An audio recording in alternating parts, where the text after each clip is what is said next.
बघा, हे प्रकरण पूर्ण 27 दिवस झाले आणि हे प्रकरण ज्या पद्धतीने सभागृहामध्ये किंवा सर्व पक्षाच्या आमदारांनी मांडलं, त्याच्यानंतर जो लोकांमध्ये ह्या संदर्भातला रोष आहे, आपण बीड जिल्ह्याचा जो मोर्चा झाला, रस्त्यावरती लोक तिथं उतरले, 1 लाखाच्या पुढे तिची आकडेवारी. आणि आता म्हणजे मी जसं माझ्या कानावरती अनेक जिल्ह्यांमध्ये मोर्चे निघतात, परभणीमध्ये पण मोर्चा निघतो, पण एवढं मोठे सर्व लोकांचं लक्ष असताना, मीडियामध्ये रोज हे चालू असताना 26 दिवस अटकेला कशामुळे लागतात ते, हा म्हणजे विचार करण्यासारखी गोष्ट आहे.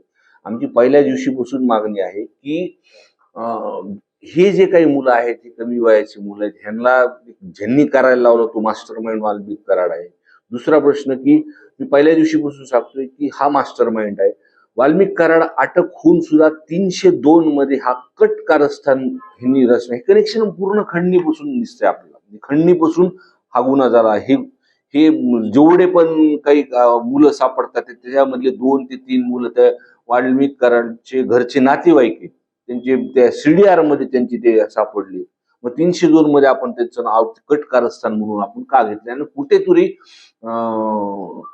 राजकीय संरक्षण हे धनंजय मुंडे साहेबांकडून मंत्री असल्यापासून भेटतं. 26 दिवस ज्या पद्धतीने ह्यांची अटके होतात, आता एखाद्या पिक्चर स्टाईल मध्ये वाल्मिक कराड गाडीमध्ये येतात, जो गाडी चालक आहे काहीतरी त्याचं नाव मोराळे, तो तिथं अनेक त्या घटनास्थळी माझं म्हसा झुकला जेव्हा काही मोठे नेते येतात त्यांच्या मागे गाडी राहून असतो तो. हा विषय विचार करण्यासारखा. परत मला जी माहिती आहे की 28 तारखेपर्यंत, म्हणजे किती दिवसापासून, 5 दिवस असतील, 6 दिवस असतील, हे पूर्ण दिवस माहित नाही, पण हॉस्पिटलचं नाव माझ्या कानावरती आलेलं आहे आणि मी एक ते पत्र देणार आहे. हे पहिल्यांदाच आपण बघतो की आरोपी एखाद्या गुन्ह्यामध्ये, एखादा गंभीर गुन्हा झाल्यानंतर, पूर्ण महाराष्ट्राचं लक्ष असल्यानंतर आरोपी एखाद्या मोठ्या हॉस्पिटलमध्ये ऍडमिट होतो, मस्त टीव्हीवरती सगळ्या घडामोडी बघतो, मग त्याला कधी जमा व्हायचे, मग त्याचे धनंजय मुंडे साहेबांची जेव्हा वरिष्ठांची भेट झाल्यानंतर तो एका गाडीमध्ये येतो, तिथे जमा होतो. आज 26 दिवसानंतर सुद्धा बाकीचे आरोपी वेळेप्रमाणे त्यांच्या जमा होतात. काही वेळ दिला जातो ह्यांना काहीतरी पुरावे नष्ट करायला. माझी एकदम हे सर्व गोष्टीमध्ये मागणी मी पहिल्यापासून ठाम आहे. काही सीडीआर मध्ये सुद्धा जे काही नाव मोबाईलचे मग मी आज पोलीस प्रशासनाकडे देणार आहे. दुसरी गोष्ट जी 28 तारखेला मला पूर्णपणे माहिती की जेव्हा हे मोर्चा निघाल्यानंतर 28 तारखेला काहीतरी रात्री त्यांनी तिथून डिस्चार्ज घेतलाय. मग त्या हॉस्पिटलमध्ये त्या सीसीटीव्ही फुटेजचं सुद्धा मी पत्र देणार की त्या कालावधीमध्ये कोण त्यांना तिथं भेटायला आलं होतं, काय चालू आहे प्रशासनाचं.